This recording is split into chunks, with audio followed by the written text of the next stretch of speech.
Halo,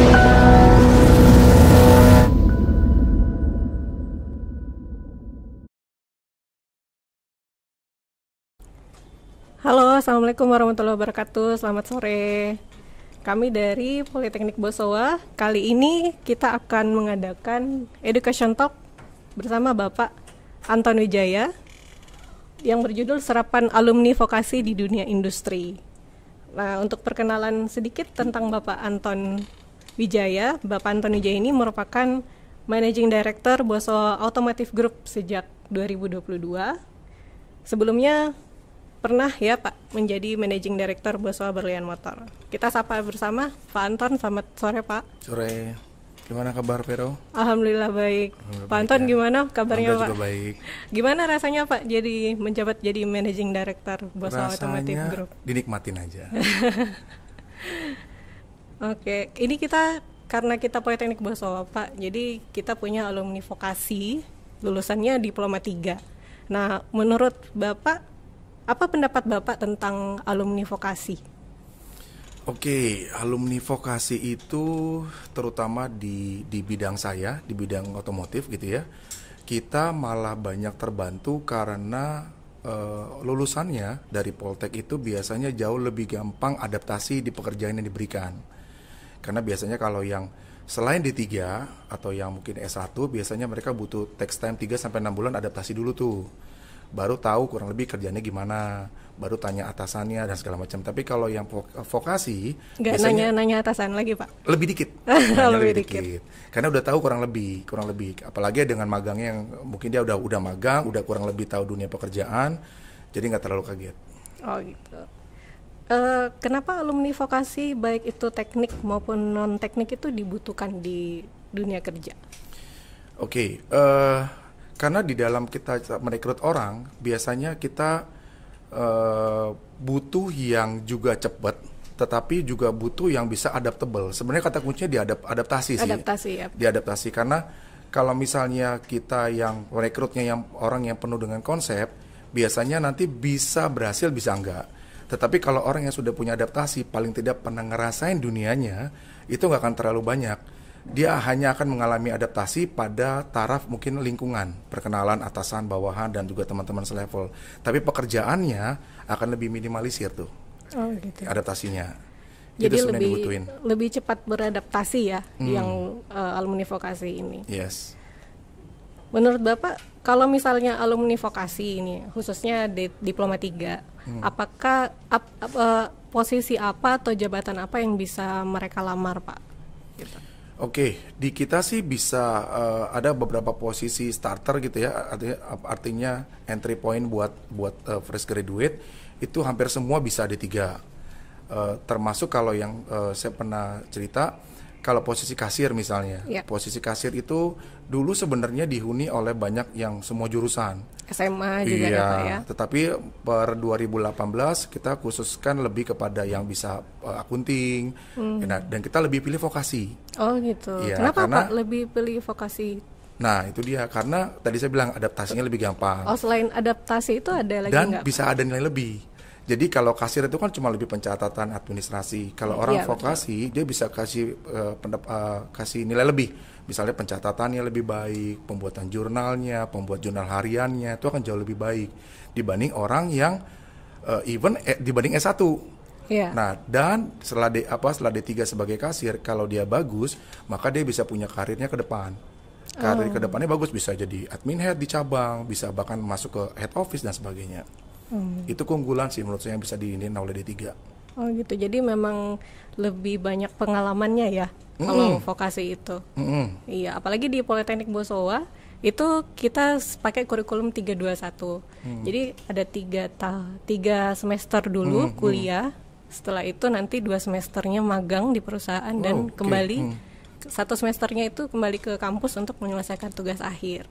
Gitu. Jadi dengan bekal pengalaman 2 semester ini, menurut Bapak apakah itu sudah cukup ya Pak untuk cepat diterima kerja gitu? Cukup, justru itu malah jadi nilai jual tuh, malah jadi nilai tambah. Kenapa Poltek Bosowa bisa bikin 2 semester gitu ya? Karena semakin lama dia bergaul atau berkecimpung di dalam dunia kerja, maka begitu setelah 1 semesternya penyelesaian akhir, pas nyemplung lagi lebih gampang kan? Lebih tahu, lebih bisa langsung bisa ngikutin speed atau iramanya di perusahaannya tanpa harus banyak adaptasi ke lingkungan, ke kerjaannya. Oh gitu. Nggak terlalu lama Pak di perusahaan kalau 2 semester? Nggak terlalu lama, kan kita udah buktiin tuh. Oh gitu. Iya. Kalau di Politeknik Boswa ini kan ada 5 prodi Pak. Ada prodi perawatan dan perbaikan mesin, kemudian teknik mekatronika, teknik listrik, perpajakan, dan perhotelan. Nah, kira-kira kalau di Boswa Automotive Group itu bisa diserap semua nggak Pak 5 prodi ini? Bisa aja, karena kita dibilang, contoh misalnya yang di perhotelan, kita sendiri kan punya Customer Satisfaction Officer. Itu kan juga bisa, karena inti dari perhotelan maupun CS itu kan hospitality kan, keramah tamahan. Bagaimana kita bisa handling objection, handling komplain dan segala macam. Iya, komplainnya yang paling banyak ya Pak kayaknya. Komplainnya banyak sih enggak, cuman kadang-kadang bukan masalah komplainnya banyak enggak, tetapi cara orang menghandle. Soalnya bisa jadi satu komplain bisa beranak pinak menjadi banyak komplain kalau nggak diberesin. Oh iya. Dan harapannya dengan vokasi dari perhotelan itu mestinya bisa diatasin. Terus karena kita otomotif, berarti kita punya workshop dan semua yang mesin yang segala macam bisa. Kita juga punya back office yang buat perpajakan, administrasi, akunting dan segala macam. Berarti yang dipajak juga bisa masuk. Oke. Iya. Jadi sebenarnya yang box-box kita bisa serap lah. Jadi bisa ada jalan tolnya nggak Pak nih kalau untuk alumni kita masuk di Boswa Otomotif? Oke. Keuntungannya masuk di Poltek Boswa itu adalah paling gampang gini. Kalau misalnya masuk di universitas atau di pendidikan atau di D3 dimanapun gitu ya, kalau di sesama grup punya perusahaan yang sudah komersil, yang sudah established, itu pasti akan jauh lebih gampang kan? Iya, apalagi kan kita satu grup ya. Apalagi sister company kan? Iya, betul. Kalau misalnya masuk di universitas atau di kampus atau di D3 yang tidak punya company, takutnya mahasiswa-mahasiswinya harus nyari sendiri tuh pekerjaan, apply. Betul. Nah, sedangkan ini kan ada jalan tolnya sebenarnya. Iya. Yang terpenting biasanya dari sister company tentu kita mau ambil yang stand up nih, jadi yang stand out dari mahasiswa-mahasiswanya. Betul. Jadi makanya kalau bisa ya berlomba-lomba untuk menjadi yang mahasiswa-mahasiswi stand out kan dari Poltek Boswa. Jadi bisa direkomendasikan juga ya Pak ya. Pasti. Dari kampus ke Boswa Otomotif. Kita bahkan mungkin beberapa setahun 2 tahun sekali kita bisa sediakan slot khusus malah. Oh iya Pak? Iya, jadi biar penyerapannya juga lebih baik. Lebih baik ya. Iya, lapangan pekerjaannya. Kalau menurut Bapak, kemampuan apa yang basic gitu yang harus ada dari alumni vokasi untuk masuk di dunia kerja? Apakah itu terlepas dari adaptable tadi, apakah mungkin resiliensi atau apa lagi ya? Iya. Rasanya sama ya kalau untuk ini, untuk baik D3, S1, S2 maupun apapun, yang terpenting mereka punya kemauan untuk menyerap ilmu yang baru dan juga punya misi pribadi kalau saya sebut ya. Karena gini, karena pada saat masuk pekerjaan orang seringkali ya udahlah sekedar mengisi waktu setelah ke kampus, meneruskan cita-cita orang tua yang setelah kuliah harus kerja, cari uang, cari nafkah gitu ya. Nah itu yang harusnya coba ditambah. Jadi tahun 2021 dia join, 2022 dia harus tambah ilmu nih, apa nih, apakah perlu saya tambah brevet kah misalnya kalau dia ini kan, atau lalu saya ambil yang lain, karena supaya secara karir, secara pengembangan kualitas individunya jadi nambah nih. Nah begitu juga dengan vokasi. Nah enaknya vokasi kan sudah dipraktek nih, dia sudah tahu, knows exactly apa sih yang kira-kira dia butuh tambah di dalam value-nya dia kan. Nah itu dia bisa langsung tambah di tahun kedua, tahun ketiga supaya karirnya bisa naik terus. Lebih cepat ke atas gitu. Ketimbang orang yang mungkin masih tahu teori, begitu masuk masih mau adaptasi ke pekerjaan nih, menyesuaikan apa yang diterima di kampus dengan pekerjaan. Nah itu kan masih butuh take time lagi kan. Nah vokasi mestinya bisa ngebut di awal tuh, startnya bisa lebih cepat. Jadi gitu, kalau menurut Pak Anton ini luaran vokasi ini lebih menjanjikan di dunia kerja gitu ya? Ya benar. Tapi tadi ya setelah dia masuk di dunia kerja jangan disia-siain nih, jangan kayak pemain bola yang udah masuk ke lapangan dikasih bolanya jangan ditendang keluar kan, tapi cetak gol sebanyak-banyak mungkin ke gawang tersebut. Jadi kesempatannya yang udah bagus jangan disia-siain dengan begitu udah masuk, mentang-mentang udah lebih cepat akselerasinya di awal startnya, lalu stagnan di satu titik. Nah, itu nanti problem akan pada saat di karirnya kan. Mungkin kita buka sesi tanya jawab ya Pak. Siapa Silakan. tahu ada pemirsa atau Polybooster yang mau bertanya tentang Bosowa Automotive Group atau serapan alumni vokasi di dunia industri, khususnya di Bosowa Automotive Group.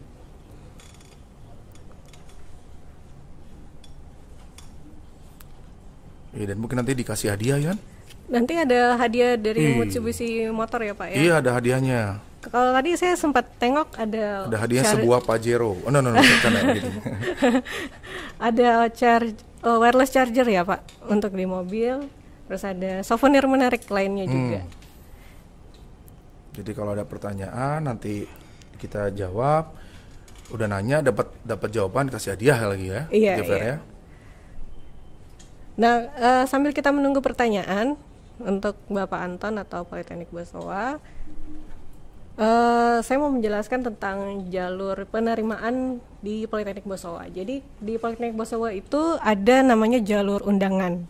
Jalur undangan itu adalah beasiswa yang diberikan kepada calon mahasiswa baru dengan banyak potongan. Kemudian untuk mendapatkan beasiswa jalur undangan ini itu harus ada surat rekomendasi dari sekolah, dan ini hanya berlaku sampai bulan Mei 2022. Ada juga namanya jalur sibling.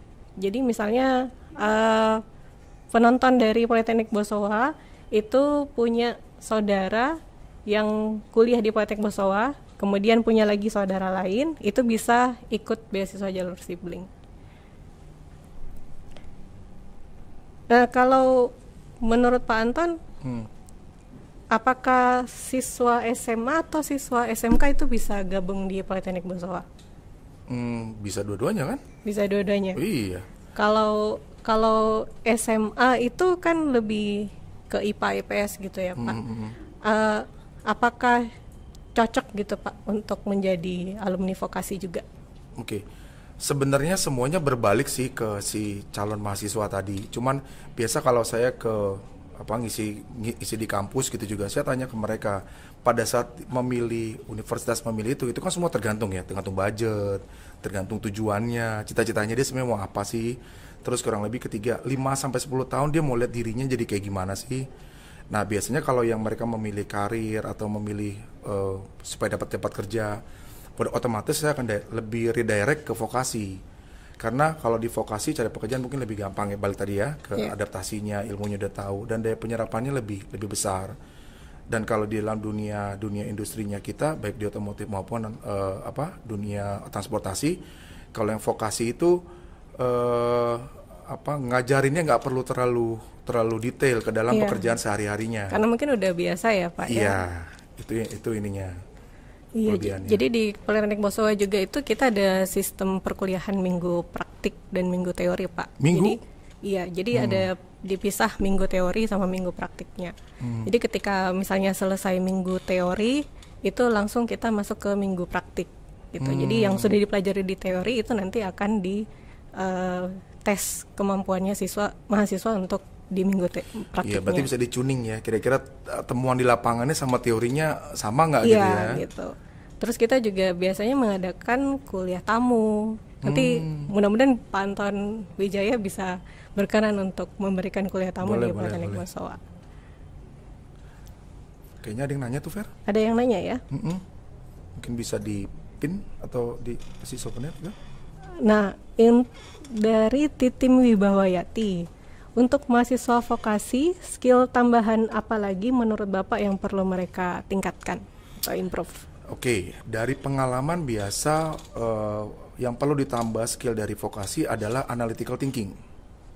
Karena tadi ini sebenarnya wajar, karena apa? Kenapa mereka tahu praktek, mereka tahu detail, mereka banyak habiskan waktu, habiskan energi untuk bagaimana mendekatkan keilmuan dengan praktek. Iya. Nah, analytical thinking ini sebenarnya dibutuhin buat terutama second, third year gitu ya, supaya bisa lebih bisa melihat masalah jauh lebih ke atas gitu ya, lebih punya helikopter view kira-kira gimana buat ngimbangin yang tadi, karena sudah dekat dengan yang praktek. Mungkin kalau bisa analytical thinking itu akan jauh lebih kompleks gitu ya, lebih komplit. Jadi bukan hanya tahu kerja A, B, C aja ya Pak ya, tapi lebih tahu oh ini nanti untuk manajemen itu kayak gimana gitu ya, pertimbangan analisisnya. Betul. Gitu. Kan kadang-kadang kita di pekerjaan itu kalau kita mau karirnya cepat, biasa saya kasih advice ke teman-teman adalah ya begitu diminta A, jangan cuma siapin A.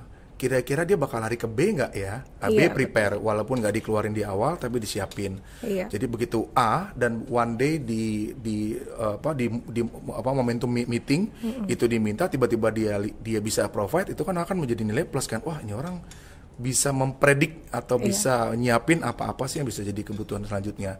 Nah, untuk itu kan butuh analytical thinking. Oh iya, itu sama kayak ini Pak, salah satu mata kuliah di prodi perpajakan juga. Jadi waktu itu prodi perpajakan itu mengubah beberapa mata kuliah Pak. Nah, tambahannya itu adalah analisis laporan keuangan. Jadi kalau kita memandang mungkin alumni perpajakan ini cuma taunya ngitung pajak ya Pak ya, atau cuma taunya tahu jurnal akuntansi atau nyusun laporan keuangan, tapi nggak tahu misalnya apakah cash ratio-nya udah bagus atau belum gitu, apakah ROA atau ROE-nya udah bagus atau belum gitu. Berarti bisa baca ini ya, PNL gitu ya? Iya. Oke, neraca. Oke, itu bagus tuh. Iya. Soalnya kadang-kadang ilmu-ilmu begitu kan sebenarnya bagus banget kan buat jadi added value sebagai added value dari vokasi Poltek bahasanya. Iya, jadi kalau misalnya cuma tahu nyusun laporan keuangan atau ngitung pajak kayaknya kurang lengkap gitu ya Pak. Kalau misalnya nggak tahu cash ratio-nya udah bagus atau belum gitu. Karena nanti misalnya alumni perpajakan kita kalau dulunya staf pajak kan sudah bisa nanti naik jadi manajer keuangan barangkali ya Pak ya. Yes. Gitu. Oke, kita lanjut ke pertanyaan berikutnya dari Naila Marzuka. Apa benar lulusan dari Politeknik Bosowa diprioritaskan masuk di perusahaan Bosowa? Waduh, ini kayaknya udah dijawab tadi ya, tapi mungkin Pak Anton bisa ulangi lagi Pak. Iya, balik lagi tadi karena kita juga sister company, otomatis nggak cuma sister company sih sebenarnya, karena kita udah proven lah ya. Kita pakai beberapa lulusan dan sekarang mereka menampu posisi-posisi penting di tempat kita, jadi proven. Jadi kalau misalnya ada yang otomatis grade-nya sama, terus misalnya antara Poltek A dengan Poltek Bosowa, pilih mana? Pasti Poltek Bosowa dong. Karena udah ada rekomendasinya ya Pak ya. Gitu. Oke, jadi bagi Naila Marzuka jangan ragu, kita pasti akan Politeknik Bosowa akan merekomendasikan untuk masuk di perusahaan Bosowa. Ya. Oke, berikutnya ada dari Dian Amelia.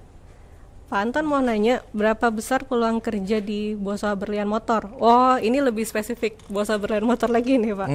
Kalau kuliahnya di Politeknik Bosowa? Ya sebenarnya kalau misal ditanya peluang, semua berpeluang, apalagi di Politek Bosowa. Cuman kan kadang-kadang di perusahaan itu kan apakah posisi yang dilamar ada kebutuhan atau tidak. Itu terpenting. Tapi kalaupun itu ada, ya tadi balik lagi ke jawaban yang tadi, automatically kita akan prioritas. Kalau mungkin ada skill khusus Pak, misalnya harus pintar komputer. Kalau komputer mungkin udah umum ya Pak ya. Kayaknya ini ya udah common banget kan itu ya, office ya itu. Iya.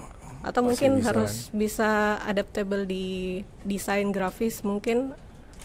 Tergantung sih dengan posisi. Tapi biasanya kalau untuk fresh graduate kita nggak kesana, tetapi lebih kepada posisi yang dilamar dan kualifikasi orangnya.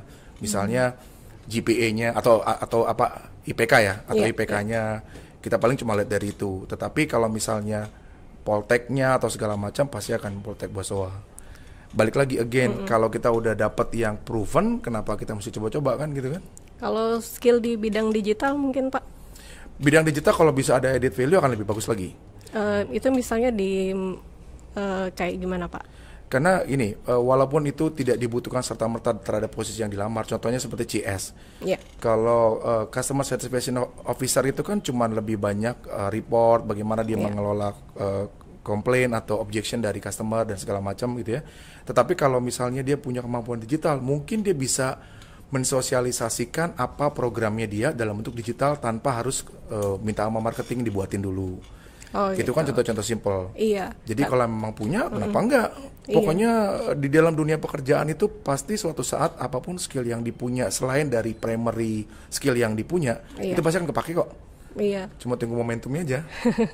Karena kalau sekarang kan dilihatnya mungkin ada beberapa bidang ya Pak yang memang harus menguasai desain grafis karena mungkin mereka butuh buat presentasi yang lebih menarik gitu Pak ya. Apalagi misalnya di sales, misalnya dia harus buat video presentasi yang sangat menarik gitu yang belum pernah dibuat sebelumnya gitu sama perusahaan-perusahaan lain.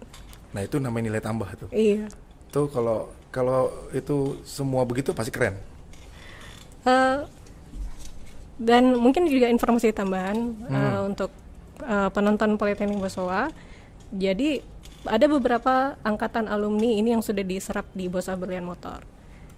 Ada yang kalau dari alumni perpajakan itu ada di Kupang Pak, ada juga di Manokwari. Itu alumni dari perpajakan. Oke, kita ke pertanyaan berikutnya dari Fahrusawati. Berapa persen unit Bosowa termasuk BBM untuk merekrut alumni Polibos nantinya? Oh, mungkin kira-kira penerimaannya berapa persen, Pak? Kalau misalnya alumni Politeknik Bosowa itu daftar di Bosowa Berlian Motor. Oke, dari setiap posisi yang kita buka, rata-rata 2-3 tahun terakhir itu 70% dari Politek Bosowa. 70% dari Politeknik Bosowa, Pak? Wow, itu prodi apa aja, Ya, Pak? tapi ada filter tetap ada filter kan. Oh iya. Jadi harus tetap ikut proses rekrutmen ya, Pak ya? Pasti. Karena di kita walaupun sister company kan, tapi kita tetap mesti ada good governance dong. Iya. Jadi kan fairness itu tetap dijaga. Iya. Dan kita udah jaga fairness pun ternyata angkanya masih tinggi. Jadi gimana dong? Berarti emang bagus, Pak, alumninya. Oke. Ini jajan orang pajak nih, nanya berapa persen? Ini ada lagi Pak dari Patrick Eka Sanjaya. Panton mau nanya, saya kadang merasa kalau mau masuk Poltek itu nanggung kuliahnya karena kalau kuliah di Poltek Bosowa itu atau Politeknik lain mungkin rata-rata 3 tahun Pak. Terus kalau sarjana kan biasanya 5 tahun, jadi kayak nanggung gitu Pak. Itu gimana Pak menurut Bapak? Ya nanggungnya balik ke Patricknya sendiri sih. Maksud saya kalau memang juga dari segi budget, dari segi kebutuhan pekerjaan butuh lebih cepat, masa mau dipaksain S1 gitu kan? Tapi kalau misalnya toh dia masuk ke D3 kan bisa bukan soal nanggung, tinggal dilanjutkan aja. Jadi kerja dulu, nabung dulu, udah punya saving, baru kuliah sendiri. Jadi nggak ngerepotin orang tua, Patrick. Jadi nggak minta pacar, nggak minta ini, gitu kan. Jadi bisa kuliah lanjut sendiri kan. Jadi kalau untuk gabung di Politeknik Diploma 3 itu kan kuliahnya 3 tahun ya. Jadi sambil lebih pendek kan? Iya, lebih pendek kuliahnya. Kemudian nanti setelah lulus lebih cepat kerja gitu. Iya. Dan masih bisa melanjutkan kuliah lagi sebenarnya. Cuman lebih kalau di Politeknik Bosowa itu karena Diploma 3 Pak, ya baiknya lanjutnya diploma lagi aja gitu. Jadi kayak sarjana terapan atau magister terapan gitu Pak. Yes. Iya. Atau kalau dia mau lanjut kan bisa ke Unibos juga kan?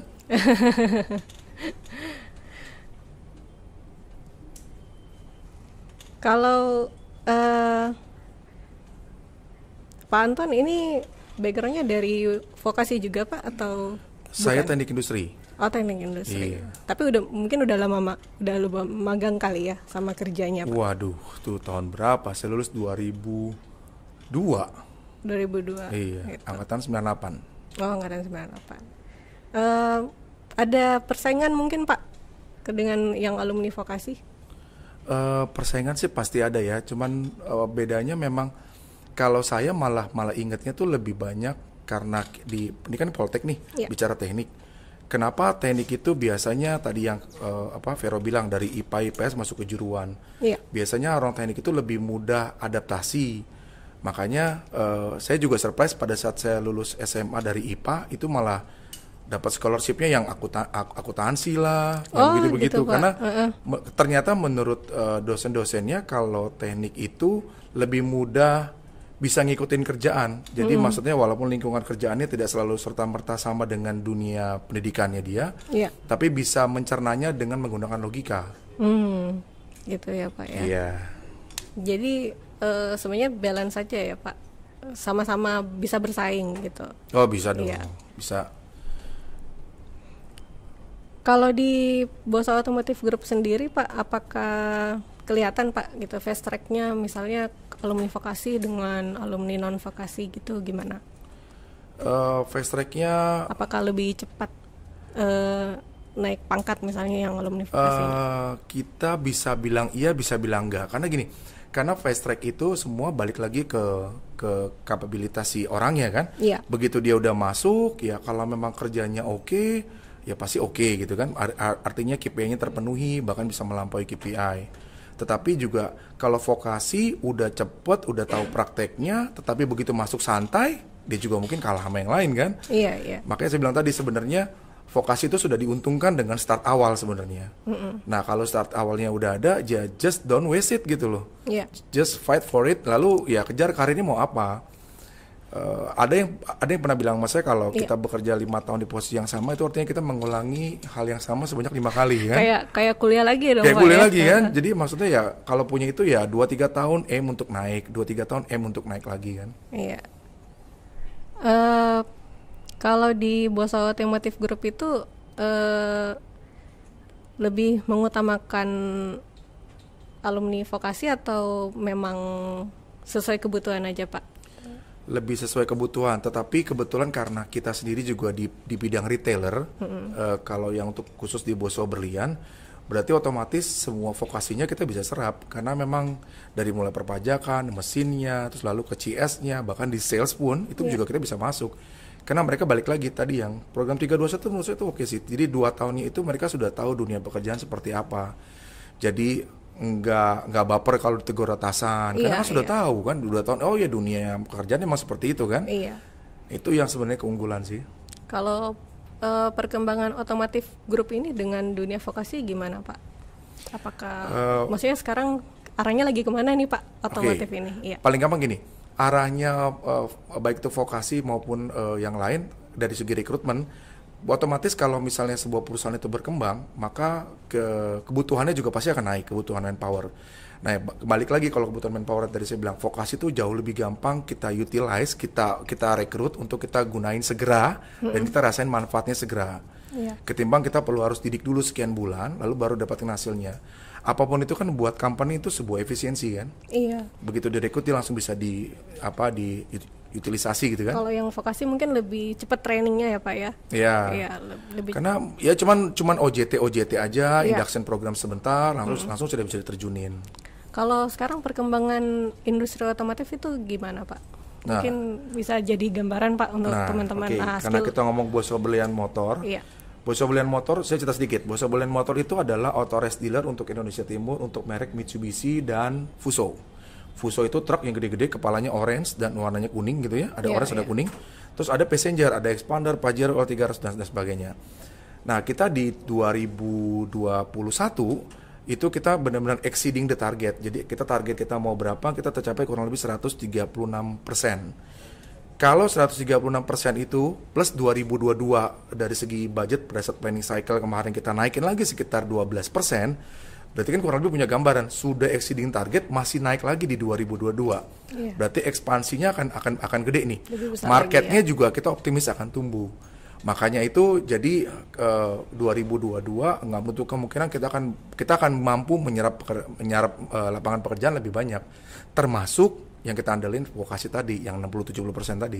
Nah, kalau apalagi di pajak penjualan mobil kemarin ada sempat PNBM kan? Ya, Pak, inisiatif dari pemerintah. Jadi pasti akan meningkatkan penjualan lagi. Dan 2022 lanjut loh, walaupun lebih selektif tapi lanjut. Alhamdulillahnya lanjut. Kalau tadi karena ada peningkatan penjualan nih Pak nanti di 2022 dan kedepannya. Kira-kira tenaga kerja apa sih yang dibutuhkan sama Boso Otomotif? Apakah cuman sales mungkin Pak, atau mungkin ada di bidang-bidang lain juga? Pasti semua selaras. Kalau perusahaan otomotif berkembang, berarti salesnya nambah, teknisinya nambah, back office juga harus nambah. Karena berarti kan yang perlu diadministrasikan atau didokumentasikan lebih banyak. Tapi menurut saya, apapun industrinya mesti dilihat ini sih. Kita itu di Indonesia Timur, Bosowa Berlian. Dan Poltek Bosowa juga di Indonesia Timur. 7 dari 10 tambang nikel terbesar di Indonesia itu adanya di Indonesia Timur. Dan itu begitu dia nikel itu akan bertambah, harga komoditi naik, berarti kan semua industri akan semarak, otomotifnya, spare partnya dan segala macam akan naik. Dan kalau nanti masuk di Poltek dengan skenario yang lebih singkat, itu langsung bisa ngerasain tuh dampaknya tuh. Karena nikel ini kan juga komoditi yang long term kan, 5-10 tahun lagi bisa akan lebih berkembang karena electric vehicle baterainya pakai nikel, handphone pakai nikel dan segala macam. Jadi kalau memang ada kepikiran mau ambil kuliah, ambil pendidikan, ya semakin cepat makin baik. Jadi begitu ambil yang singkat, langsung kerja, nanti pada saat perkembangan, begitu udah bisa ngasilin duit sendiri, silakan mau naikin ke S1, S2 dan sebagainya kan. Yang penting performance-nya terjaga dulu nih. Kalau di prodi perawatan dan perbaikan mesin, Pak, dia kan khusus untuk bagaimana maintenance mesin-mesin ya Pak ya. Apakah Bosowa Automotive Group ini ada peningkatan perbaikan di masa pandemi ini atau stabil-stabil aja Pak? Kalau misalnya kan setiap orang beli mobil itu kan mereka digaransi 3 tahun atau 100.000 kilometer. Jadi kalau penjualan kita naik, otomatis kan mobil yang perlu diservis 3 tahun ke depan akan banyak. Otomatis perekrutan kita banyak. Dan kita secara perusahaan, secara institusi kita juga terus expand. Makanya jangan heran kalau sekarang nanti di Halmahera ada kita, di Morowali ada kita. Jadi kamu akan masuk ke hutan, tiba-tiba ada kota, ada kita gitu ya. Outpost kita banyak. Ada, itu ada. Di Ternate kita ada, di Merauke kita ada. Wow. Jadi ada di Morowali, di Manokwari juga ada, di Jayapura juga berarti ada. Berarti nanti mungkin ekspansinya lebih ke Indonesia Timur yang Manokwari dan segala macam ya Pak ya? Kita akan tetap garap ke Indonesia Timur karena balik lagi saya sendiri berprinsip Indonesia Timur jangan cuma jadi pasar, tetapi setiap individunya, setiap orangnya harus jadi pelaku pasar. Kalau nggak nanti orang dari luar Indonesia Timur hanya menjadikan Indonesia Timur sebagai pasar. Iya, jangan sampai cuma konsumen aja gitu ya Pak. Harus bisa jadi. Kita harus menjadi tuan di tanahnya sendiri ya. Betul. Walaupun saya bukan orang sini sebenarnya. Nah, jadi itu tadi ada peluang kerja di Bosowa Berlian Motor, Bosowa Automotive Group di beberapa kota di bagian Indonesia Timur, khususnya di wilayah Papua. Oke, kalau untuk teknik mekatronika Pak, ini kan di teknik mekatronika itu dia belajarnya otomasi mesin gitu Pak. Apakah kedepannya mungkin Bosowa Automotive Group ini ada rencana untuk membangun pabrik mungkin atau produk-produknya itu dipasang dengan alat-alat otomasi? Oke, kalau di otomotif kita, karena kita dealer Autores, kita biasanya retailer, mungkin manufacturing enggak, karena manufacturing ditangani prinsipal gitu ya. Tetapi kan di Bosowa Automotive ini sebenarnya nggak cuma Bosowa Berlian. Kita punya ada karoseri di Karawang, terus kita juga punya transportasi, terus bahkan kita punya perusahaan digital. Iya, jadi sebenarnya hal itu masih mungkin aja di mekatronika, cuman mungkin lebih nanti apakah di karoseri dan sebagainya. Dan satu hal yang pasti, saya sangat merangsang benar-benar apa yang namanya inovasi. Karena perusahaan yang baik itu adalah perusahaan yang punya inovasi terus-menerus. Kalau dia stagnan, dia berarti mundur gitu ya. Nah, di kita tuh ada namanya Aksa Mamut Award. Jadi itu adalah penghargaan tertinggi setiap tahun dan setiap orang itu terbuka untuk melakukan inovasi. Nah, jadi bagi yang membuat inovasi itu nanti dapat penghargaan ya Pak ya? Bisa, dan itu bisa akunting. Pak, sekarang kita bikin program sistem yang mungkin inputnya cepat lalu outputnya lebih cepat. Dan rata-rata pemenang yang dari Aksa Mamut Award itu adalah dari after sales. Jadi ada yang bikin elektrik, ada bagaimana mungkin contoh paling gampang adalah terakhir yang menang itu dari after sales adalah bagaimana membuat dongkrak yang bisa menahan dump truck pada saat PTO-nya diperbaiki. Nah, itu kan juga bisa bermain di sana kan, maksud saya. Kalau dulu-dulu kan rata-rata kalau perbaikan mobil gitu Pak, itu kan harus turun di dalam kolong gitu Pak ya. Jadi ini lebih ke mesin konvensional. Nah, maksud saya itu harus bisa digunain ke sana. Balik lagi karena inovasi itu dampaknya nggak cuma buat company tapi buat individunya sendiri kan. Dia akan lebih terchallenge untuk jauh lebih lebih punya breakthrough gitu loh, apa yang mau dicapai supaya karirnya tambah baik, supaya dapat penghargaan, supaya menonjol dibanding karyawan lain. Gitu, kalau Vero. untuk alumni teknik listrik Pak, apakah misalnya ke depan ini Bosowa Otomotif mungkin mau mengembangkan produk-produk tertentu yang bersumber dari pembangkit listrik yang tenaga bayu mungkin, atau yang lain, atau gimana? Nah, seperti Vero tahu kan, Bosowa Group nggak cuma Bosowa Berlian kan, tapi kita juga ada PLTB. Nah, itu kan juga maksudnya salah satu opsi lah selain dari Bosowa Berlian yang bisa menyalurkan listrik tadi kan. Nah, tapi maksud saya, tapi kalau misalnya teknik listrik itu sudah pasti hampir terpakai di bengkel juga, karena mobil kita kan juga ada kelistrikan. Oh gitu Pak ya. Iya, itu kepake juga di salah satu Mitsubishi, di salah satu course-nya teknisi itu, saya lupa M-Step 2 atau M-Step 3 itu ada electricity-nya sendiri. Iya. Jadi orang-orang ini pasti akan lebih gampang masuk kan? Iya. Gitu. Oke, jadi belum ada perkembangan gitu ya Pak? Apakah ada pengembangan di tenaga bayu atau gimana gitu ya Pak? Kalau Bosowa Berlian enggak, kan ada porsinya masing-masing. Ya. Jadi ada Bosowa Energy juga kan? Harus ini ya, harus sinkron gitu dengan Bosowa yang lain. Oke. Terakhir Pak, kalau dari prodi perpajakan dan perhotelan, apakah kedepannya mungkin pajak sama perhotelan ini akan di Bosowa Otomotif itu akan menjadi apa gitu Pak? Apakah di bidang pajak misalnya, apakah butuh digital skill? Kalau dari perhotelan, apakah lebih butuh kemampuan apa lagi Pak? Kalau perpajakan digital mungkin nggak terlalu ya, tetapi kalau yang perhotelan itu malah mungkin itu akan bisa dampak banget ke Bosowa Berlian kalau dia pada saat dia bekerja di misalnya sebagai CS, sebagai sales, sebagai sales supervisor dan segala macam, itu akan malah lebih kepake, atau sebagai marketing malah. Oh, ada sebagai marketing. Iya. Nah, terus kalau yang perpajakan, kita otomatis tadi berjalan dengan trennya penjualan naik segala macam, ya otomatis kan juga kita butuh employee yang lebih banyak, terutama terkaitan sama kebijaksanaan pemerintah yang sekarang pemerintah lagi mau mengetatkan pajak nih. Berarti kan akurasi pajak itu menjadi sesuatu yang sangat matters buat perusahaan ya. Karena kalau usaha nggak bayar pajak kan susah juga ekspansinya ya Pak ya. Yes. Oke. Satu kalimat mungkin dari Pak Anton untuk mengajak siswa-siswa yang lagi nonton kita Pak untuk bergabung di Politeknik Bosowa. Oke, untuk adik-adik yang mau kuliah, kenapa Poltek Bosowa? Saran saya coba dilihat perkembangan ini. Biasanya kalau dalam tren industri itu kan ada siklus 5 tahunan, 10 tahunan gitu ya. Kira-kira pada saat dia masuk sekarang itu kan mestinya akan kurang lebih 3 tahun ya, 3 tahun berarti 2022 akan 2025. 2025 itu adalah mestinya pas kurang lebih 1 tahun setelah pemilu. Biasanya industri itu udah mulai bergelora kembali tuh. Iya. Bisa 2024 udah mulai agak-agak ini stagnan dulu atau wait and see dulu, tapi setelah 2025 akan lebih booming. Jadi mestinya momentumnya pas pada saat masuk di D3, keluar lulus cari kerja. Terus kalau misalnya mau lanjutin, kalau mau berkarya atau berkarir di perusahaan itu, tapi momentumnya pas. Oke. Gitu.